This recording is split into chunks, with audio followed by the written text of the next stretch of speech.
این ویدیو کاربردی ترین مسیر بیداری کندالینیه که تا حالا ساخته شده. یه سفر واقعیه. از اولین جرقه آگاهی توی بدن تا لحظه‌ای که حس می‌کنی ذهنت دیگه مرزی نداره.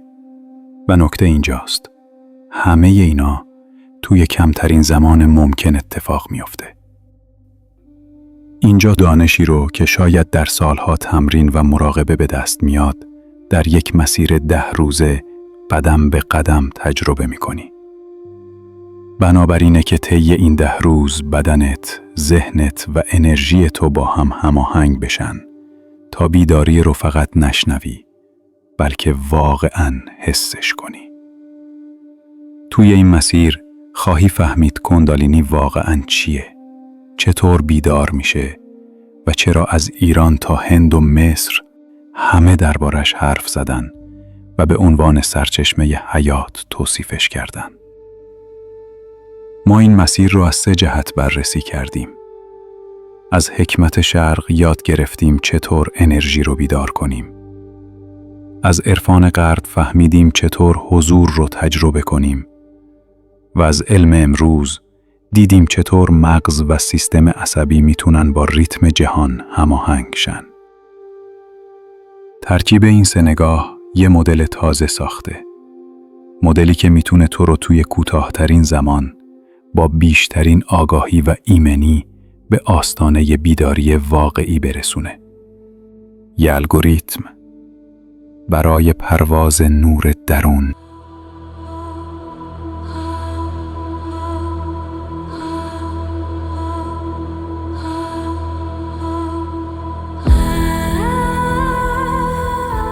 گاهی در سکوت شب، وقتی که بدن آرام گرفته و ذهن هنوز بیدار است، چیزی در درون ما حرکت می کند.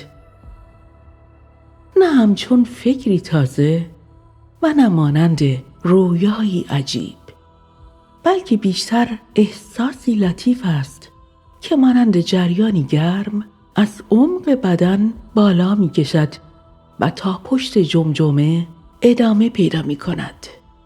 حسی که نمی توان آن را دقیق توضیح داد، ولی هر کسی که تجربهش کرده می داند که باقی است.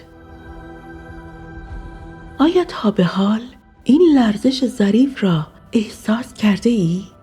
آن لحظه ای کوتاه که حس کردی چیزی در تو بیدار می شود، اما نمی دانی چیست. از هزاران سال پیش در سرزمین‌های مختلف انسان‌ها این پدیده را به نام‌های گوناگون شناخته‌اند. در هند آن را کندالینی نامیدند، انرژی خفته‌ای در قاعده ستون فقرات که با بیدار شدنش انسان را از آگاهی محدود به آگاهی کیهانی می‌برد.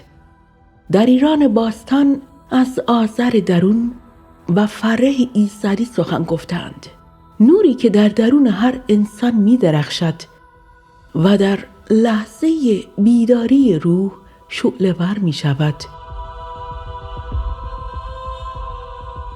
در مصر این نیرو را شعاع خورشید رع می دانستند که از سر تا به قلب انسان نفوذ می کند. اما سؤال اصلی این است: اگر همه تمدن‌ها با زبان‌های گوناگون از همین نیرو گفتند، آیا ممکن است درون ما چیزی مشترک وجود داشته باشد که قرن‌ها از یادمان رفته؟ و این همان نیرویی است که در زبان‌های گوناگون با نام‌هایی چون شکتی، پرانا و یا فروغ ایزدی خوانده شده است. جریانی که اگر بیدار شود، آگاهی انسان را از مرزهای ذهن و ماده فراتر میبرد. اما پرسش اصلی اینجاست: اگر همه تمدن‌ها در شرق و غرب با زبان‌های متفاوت از همین نیرو سخن گفتند، آیا ممکن است در ژرفای وجود ما چیزی مشترک نهفته باشد؟ چیزی که قرنها فراموشش کردیم؟ شاید تفاوت نام هاست که ما را از درک آن حقیقت یگانه دور کرده است. زیرا این نیرو نه از شرق است و نه از غرب، بلکه جوهر زنده حیات است که در درون هر انسان می تپد. در هر فرهنگ به شکلی توصیف شده، اما در اصل سخن از یک چیز است، نوری که در درون ما در انتظار بیداری است و اکنون زمان آن فرا رسیده که بدون ترس از واژه‌ها و نمادها این راز را از نو کشف کنیم. اما پیش از اینکه جلوتر بریم، یه نکته مهم. خیلی از شما خواسته بودین که این آموزه‌ها ساده و قابل درک گفته بشن. نه پر از واژه‌های سنگین و مبهم. ما هم سعی کردیم دقیقاً همینطور پیش بریم. تلاش می‌کنیم مسیر رو نه فقط با ذهنت، بلکه با تجربه زنده خودت درک کنی. از اسمها و واژه‌های ناآشنا نترس. این نام‌ها فقط نشونن، رد پاهایی از جایی که این دانش شروع شده و کمکت می‌کنن بفهمی ریشه‌ها از کجا میان و چطور به هم وصل میشن. ما قدم به قدم هر اصطلاح علمی یا عرفانی رو باز می‌کنیم تا هم با معناش آشنا بشی و هم بفهمی که هر بخش از این ساختار چه نقشی توی بیداری انرژی درونت داره. و حالا وقتشه بدونی این مسیر چطور پیش میره. این سفر توی 10 مرحله طراحی شده. 10 روز، 10 گام. که در روز یه گام عمیق‌تر به سمت هماهنگی بدن، ذهن و روح برمی‌داریم. روزهای 1 تا 3 بدن و نفس رو بیدار می‌کنی. با مراقبه‌های ساده ولی مؤثر، ذهن رو از شتاب و ترس رها می‌کنی و جریان انرژی رو از ریشه‌ها به حرکت در میاری. روزهای 4 تا 6 بالا میری. توی مسیر صعود انرژی از چاکرای ریشه تا قلب. و اینجاست که تعادل بین انرژی زنانه و مردانه شکل میگیره و تو کم کم حضور انرژی رو توی ستون فقرات حس میکنی. روزهای 7 تا 9 زمان ادغام و گسترشه. انرژی های قلب و مغز به تعادل میرسن. شهود کم کم بیدار میشه و حس وحدت بین درون و بیرون شکل میگیره. و در روز 10 پرده ها کنار میرن. آگاهی توی بالاترین نقطه خودش میدرخشه. اونجا تو میفهمی که کندالینی فقط توی بدن نیست. اون خود زندگیه که از درون تو جریان پیدا میکنه. در طول مسیر میتونی با زمانبندی فعال ویدیو هر بخش و تمرین رو دوباره ببینی. یا اینکه از همون جایی که رها کردی ادامه بدی تا هر مرحله کم کم توی وجودت جا بیفته. در پایان هم به مهمترین پرسش هایی جواب دادیم که سالها ذهن جوینده ها رو درگیر کرده. از نشونه های واقعی بیداری تا فرق بین تجربه های ذهنی و انرژی واقعی و راه های عبور ایمن از هر مرحله. این ویدیو فقط یه آموزش نیست. یه کتاب تصویریه، زنده و گویا که هر بار میتونی بهش برگردی، یادداشت برداری کنی و گام به گام مسیر بیداری رو ادامه بدی. حال اگه آماده ای، قدم اول رو با آگاهی بردار. نفسی عمیق بکش، بدنت رو آروم کن و بگذار ماری که قرنها در سکوت خفته بود آروم آروم در تو بیدار بشه.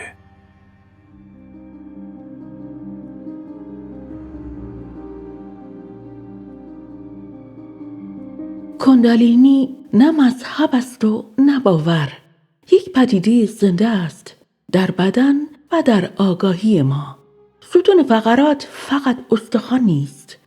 در درون آن مجرایی از مایع مغزی نخاعی جریان دارد که با هر نفس بالا و پایین می رود و همین نوسان پیام‌های الکتریکی را بین مغز و بدن جابجا می کند. وقتی ذهن آرام می شود و تنفس به ریتمی هماهنگ میرسد، حرکت این مایع به نوسانی منظم و رقصی نرم تبدیل می شود و در همان لحظه امواج مغزی، ضربان قلب و ارتعاشات سلولها در هماهنگی کامل با هم قرار می گیرند. اینجاست همان نقطه‌ای که علم زبان عرفان را می فهمد.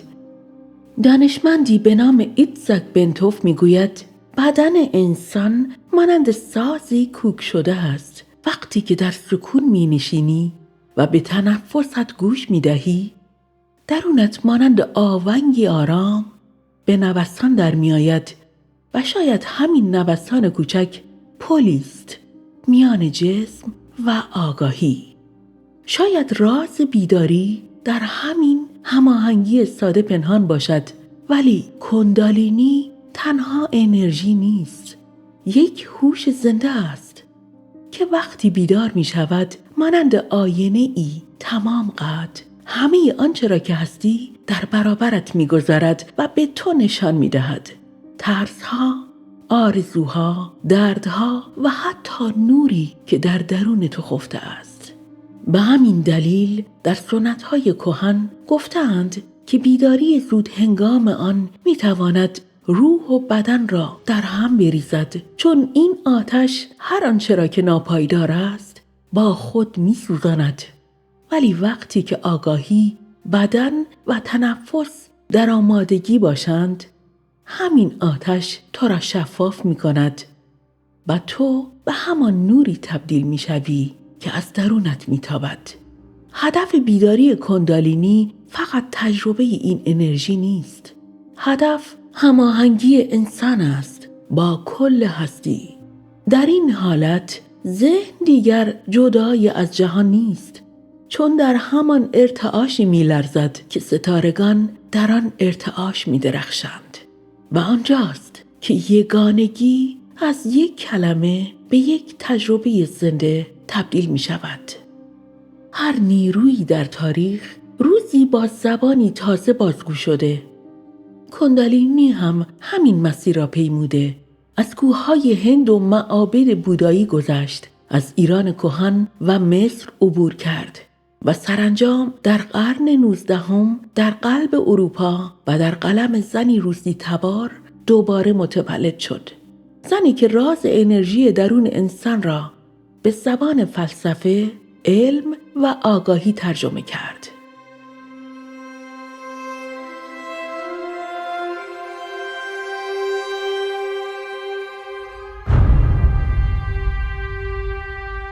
یه روز در قرن 19 زنی پیدا شد که تونست رازهای شرق رو با زبان فلسفه غرب بیان کنه. اسمش هلنا پتروفونا بلاواتسکی بود. یه زن عجیب و فراتر از زمان خودش. او مثل پلی بود بین شرق و غرب، بین مار اسطوره‌ای کندالینی و برق درون سلولهای انسان. قبل از اینکه کسی بدون پرانا یا شاکتی یعنی چی، او گفته بود نیروی درون ماست که هم میسوزونه و هم زنده میکنه و اگر با آگاهی بیدار بشه آدم رو به سرچشمه خودش برمیگردونه. بلاواتسکی میگفت کندالینی همون نیروی الکتریکی روحه، یه جریان زنده که در جهان فیزیکی مثل برق و مغناطیسه، در بدن مثل پرانا و در روح همون آگاهی الهیه.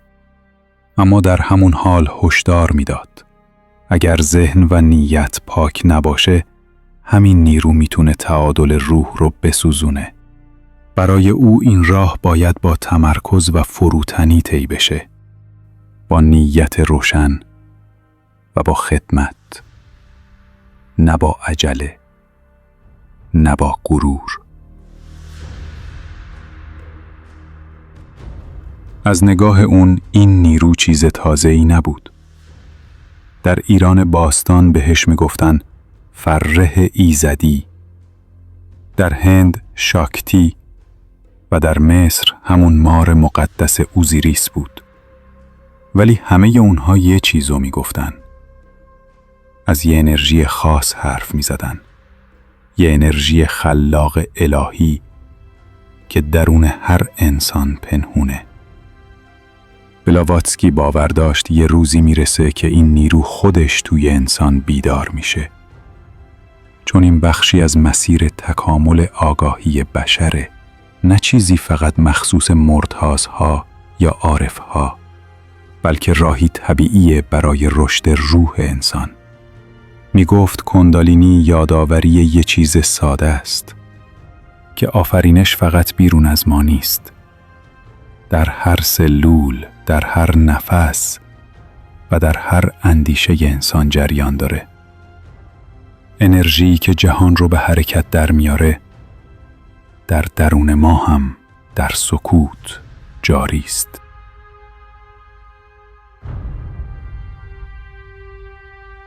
اکنون که معنا و مسیر این نیرو را شناختیم، وقت آن است که دوباره به بدن بازگردیم، به همان جایی که سفر آگاهی آغاز می شود. در درون ستون فقرات ما 3 مسیر ظریف انرژی کشیده شده‌اند.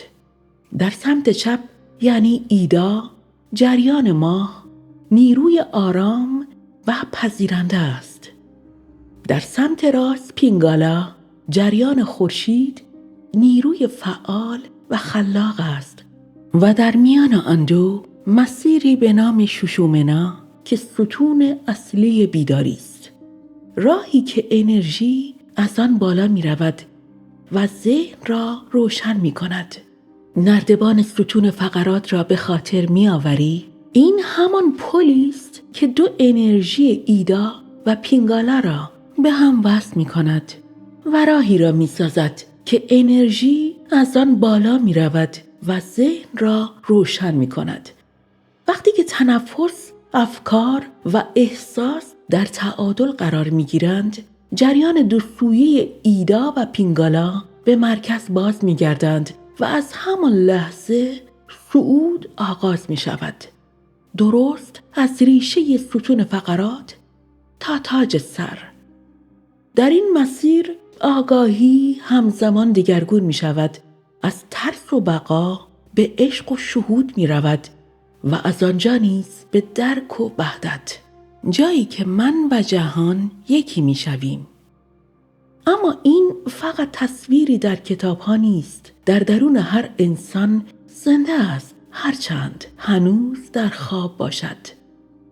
گاهی در سکوت یا در آرامشی عمیق تو آن را حس می کنی و احساسی بینام را که به تو می گوید چیزی در من می خواهد برخیزد. و این همان صدای کندالینی است، دعوتی بی کلام از عمق وجود تو. ولی آغاز این بیداری با زور یا اجبار نیست، با گوش سپردن است، با بازگشت تو به ریتم طبیعی بدن، با نفس کشیدن‌های آگاهانه و با سکوتی که در آن صدای زندگی را میشنوی. و در همین سکوت است که نخستین جرقه روشن می شود. نه در ستون فقرات، بلکه در لحظات حضور تو. زیرا بیداری مقصد نیست، بیداری آغاز سفر توست.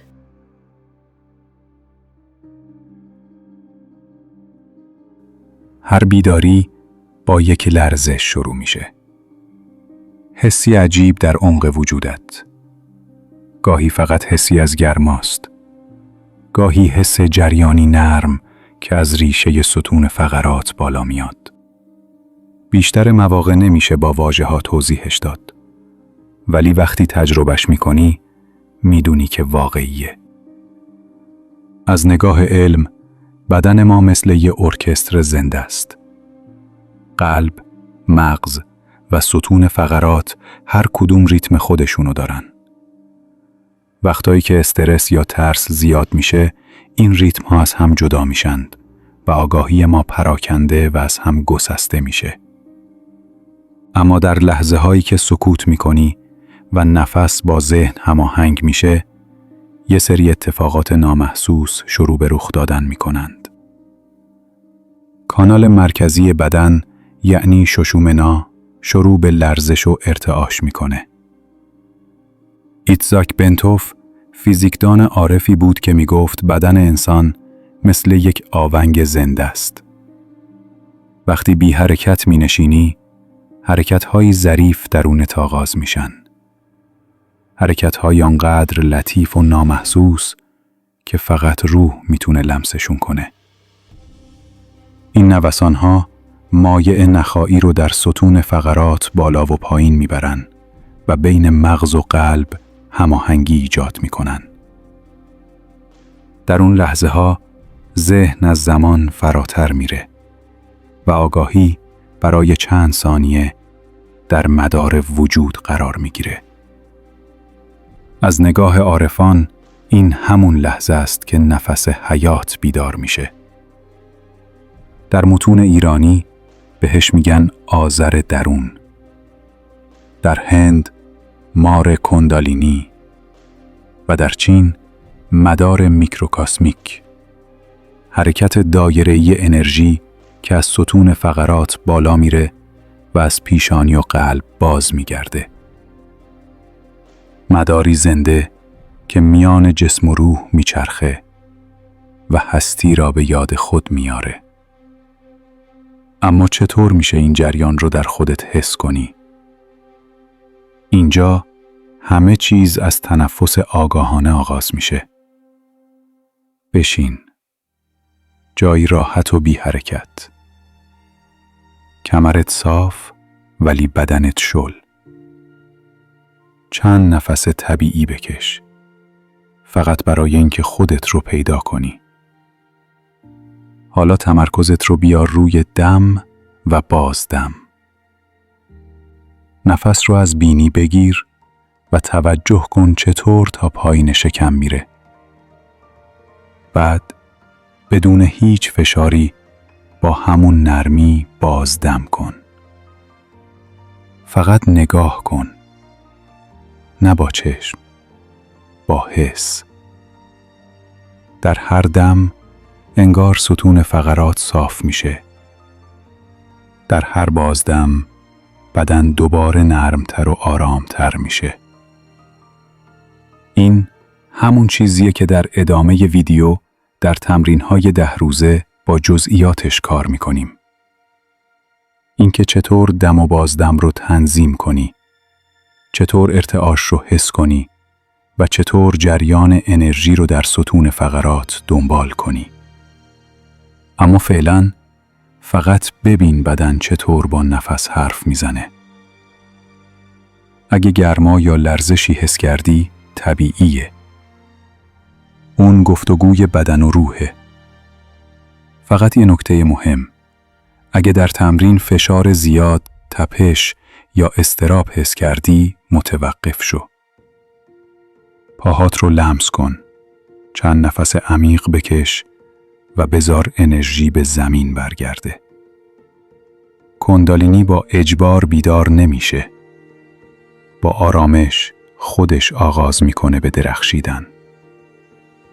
بیداری مثل باز شدن یک گله.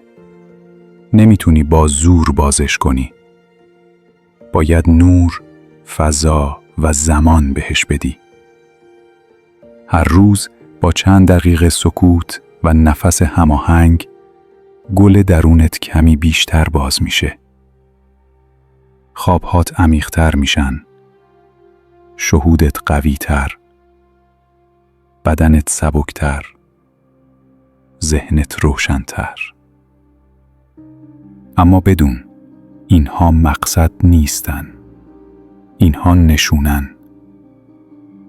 در روزهای بعد همین ریتم درونی تبدیل به یه جریان میشه.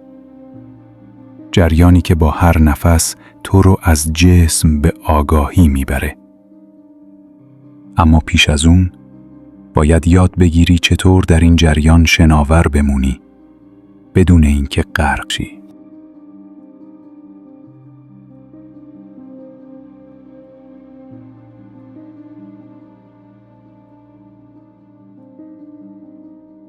در این بخش ما از واژه‌های سانسکریت استفاده می‌کنیم.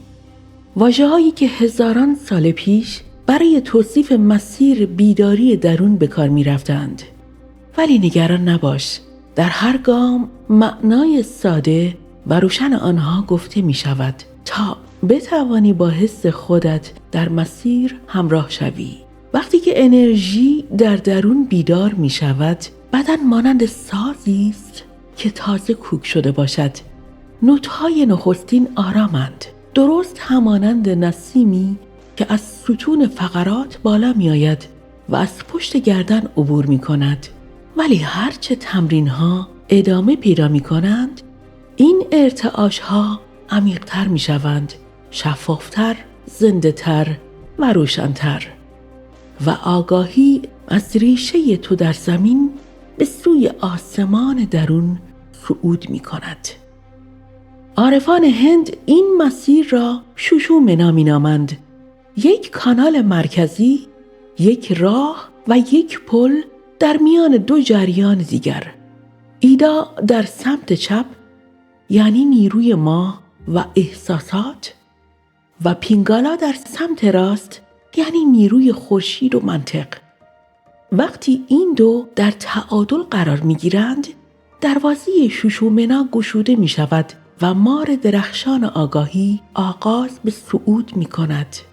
در نخستین ایستگاه انرژی به ریشه می رسد. به آن مولادهارا می گویند. اینجا ما به زمین وصل می شویم و امنیت و بقا. هر ترس و هر بی‌اعتمادی خودش را به تو نشان می دهد. حال اگر در این نقطه بمانی بدن سنگین می شود، ولی اگر اجازه دهی تا زمین تو را نگه دارد، گرما و اطمینان در همه بدنت می پیچد. در ایستگاه دوم انرژی وارد سوادیشتانا می شویم، مرکز آب، احساس و آفرینش. در اینجا خاطرات احساسی سرکوب شده تو بالا می آیند. شاید اندوه یا دلتنگی را حس کنی، ولی اگر مقاومت نکنی این آب تو را پاک می کند، می شوید و با خود می برد تا درونت سبک شود. در سومین مرحله به انرژی مانیپورا می رسیم، مرکز آتش و اراده. اینجا همان جایی است که من و نفس خود را نشان می دهد. میل به قدرت، میل به کنترل و یا خشم. اما اگر بتوانی شعله را آرام نگهداری، همان آتش تبدیل به نور اراده و حضور می شود. در چهارمین ایستگاه انرژی به آناهاتا یا قلب می رسد. در این نقطه انرژی برای نخستین بار با عشق می آمیزد. تو احساس می کنی که از درون گسترش می یابی. گویی نسیمی در سینه‌ات شروع به وزیدن می کند. بسیاری در این لحظه اشک می ریزند. نه از روی غم، بلکه از احساس بازگشت. سپس جریان باز هم بالا می رود. به ویشودا در مرکز گلو می رسد، محل بیان و حقیقت. در اینجا صدایت تغییر می کند. شاید کلماتت ساده تر، صادق تر و زنده تر شوند و تو ناگهان در میابی که گفتن حقیقت خود نوعی مراقبه است. در ششمین مرحله به آژنا یا چشم درون می رسد. اینجا دیدن تغییر می کند. دیگر فقط نگاه نمی کنی، تو می بینی. شهود تو بیدار می شود. ادراک از ظاهر می گذرد و به معنا می رسد. ولی اینجا پایان نیست. چشم درون فقط دروازه است، نه مقصد تو. و سرانجام کندالینی به سهاسرارا در تاج سر می رسد. در این نقطه حس جدایی از میان بر می خیزد. دیگر نه بالایی وجود دارد و نه پایین، نه درونی وجود دارد و نه بیرون. همه چیز حضور است. سکوتی زنده که از قلب تا کهکشان امتداد دارد. ولی این صعود پایان راه تو نیست. انرژی دوباره باز می گردد. سقوط نمی کند، بازگشت می کند. به سلول های تو، به زندگی روزمره و به لمس زمین. و در همین بازگشت است که بیداری معنای خود را می‌یابد، چون هدف تو فرار از جهان نیست. هدف دیدن جهان است. هدف دیدن خداست در دل همین جهان. در آشپزخانه، در خیابان، در نگاه یک رهگذر، تو همه جا نشانه‌های همان نوری را می‌بینی که از ریشه‌ات برخاست و تا بی‌نهایت بالا رفت. و همین حالا در سکوتی آرام این نور در تو می‌درخشد. وقتی آتش درون بیدار میشه، همه چیز ظاهراً عادیه. اما یه جایی در عمق دیگه هیچی مثل قبل نیست. احساساتت عوض میشن. بدنت یه جور دیگه ای نفس میکشه. ذهنت گاهی بین حیرت، ترس و شگفتی در حرکت و رفت آمده.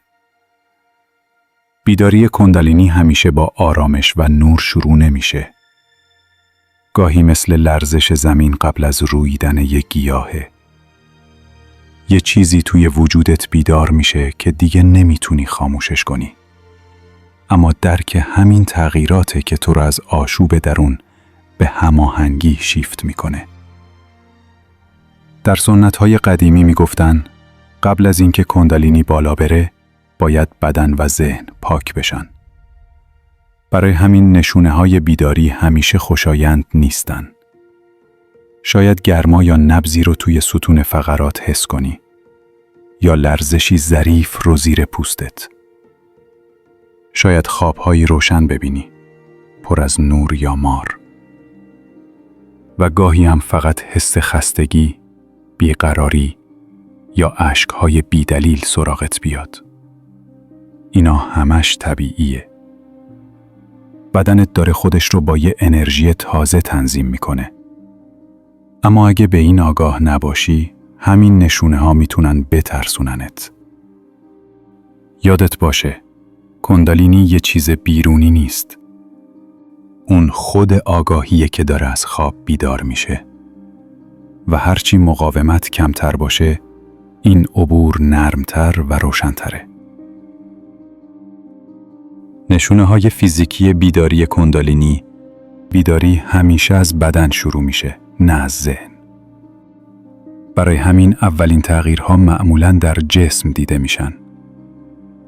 در این روند ممکنه یکی یا چند تا از این حسها رو تجربه کنی. گرما در ستون فقرات یا در کف پا. انگار آتشی لطیف داره از پایین بالا میره. این نشونه جریان پراناست. همون نیروی حیاتی که از مسیر ششومنا میگذره. اگه گرماش زیاد شد، با چند نفس عمیق یا نوشیدن آب خنک تعادل رو به بدن برگردون. لرزش‌های ظریف یا حرکت‌های خود به خود، کریاها. بدنت ممکنه خودش شروع به تکون خوردن کنه. کش بیاد یا حالت خاصی بگیره. اینا غیر ارادی هن، اما هدف دارن. بدن داره مسیرهای بسته شده ی انرژی رو باز میکنه. تا وقتی بی خطرن مقاومت نکن. فقط بذار جریان کامل بشه. احساس نبض یا ارتعاش در کف دست، پا یا پشت سر. این یعنی کانالهای فرعی انرژی در تو فعال شدن. نگران نباش. فقط ببین و حسش کن. این شروع ارتباط بدن با میدانهای ظریفتر انرژیه. تغییر در دمای بدن یا احساس وزن. ممکنه ناگهان حس گرما، سرما و یا سبکی کنی. این فقط به خاطر توزیع مجدد انرژیه. اگه شدت گرفت، روی نفس‌ها تمرکز کن. مخصوصاً در ناحیه ناف. تغییر در خواب یا اشتها. بعضیا کم خواب میشن چون ذهن هنوز بیداره. بعضیا برعکس، بیشتر میخوابن تا بدن بازسازی بشه. در هر دو حالت بدن رو قضاوت نکن. فقط گوش بده ببین چی میخواد.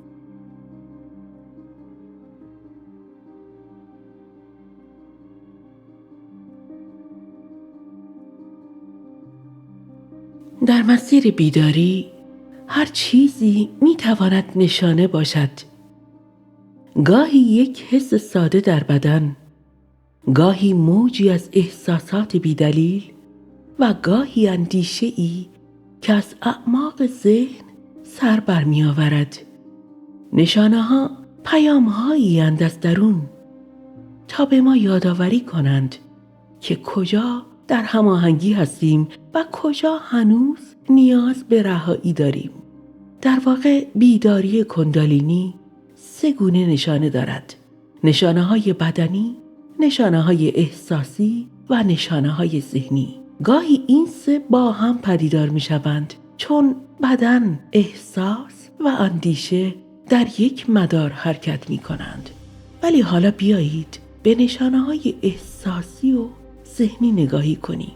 کندالینی فقط بدن را بیدار نمی کند، بلکه احساسات، افکار و حتی خاطرات پنهان را نیز به سطح می آورد. گاهی این مرحله شبیه یک پاکسازی درونی است، فرایندی که ذهن و قلب را از انرژی های قدیمی آزاد می کند. بعضی از نشانه های احساسی و ذهنی از این قرارند: مهمترین نشانه موجهای ناگهانی احساس است: اشک، خشم یا خنده. گاهی بدون دلیل احساساتی شدید ظاهر می شوند. در واقع این حالتها نشانه های آزاد شدن انرژی هایی هستند در ناخودآگاه جمع شدند. اگر نیاز داشتی گریه کن، بخند و یا حتی سکوت کن. هر واکنشی که در آن لحظه طبیعی به نظر برسد به جریان کندالینی کمک می کند تا آزادانه تر حرکت کند. یکی دیگر از نشانه ها بازگشت افکار یا خاطرات قدیمی است. ممکن است ذهن تو صحنه‌هایی از گذشته را زنده کند.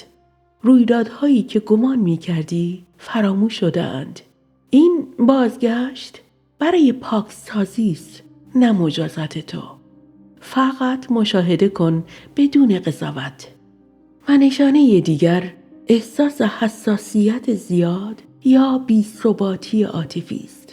در دوران بیداری میدان انرژی ضعیف می شود. بنابراین ممکن است صدا، نور و یا حتی احساسات دیگران روی تو تأثیر بگذارند. اینها نشانه ضعف نیستند، بلکه نشانه گسترش ادراک تو اند. برای حفظ آرامش سعی کن زمان بیشتری را در طبیعت بگذرانی، در سکوت، میان درختان و یا کنار آب. و نشانه آخر تغییر در حس هر معناست.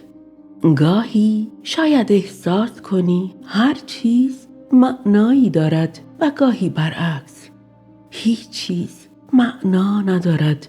هر دو حالت طبیعی اند. ذهن تو در حال بازتعریف خود است تا با آگاهی جدید سازگار شود. وقتی انرژی از قلب و پیشانی می‌گذرد، آگاهی شروع می‌کند به دیدن فراتر از ظاهر.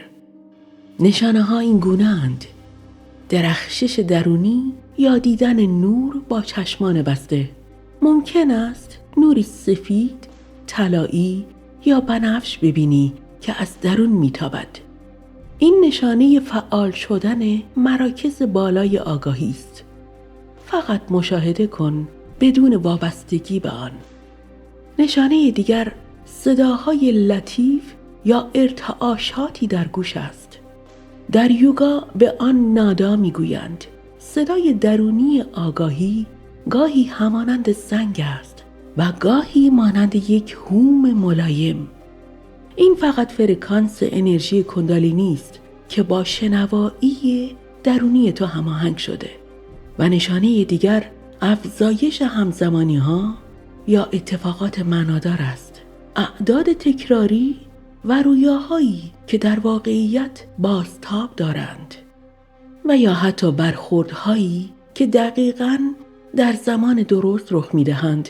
اینها نشانه اند که نظم درونی تو در جهان بیرون بازتاب پیدا کرده. و آخرین نشانه تجربه وحدت یا حضور عمیق است. لحظاتی که احساس می‌کنی زمان متوقف شده و میان تو و جهان هیچ فاصله ای نیست. این همان لحظه یکی شدن است. جایی که آگاهی فردی با ریتم جهان هماهنگ می شود.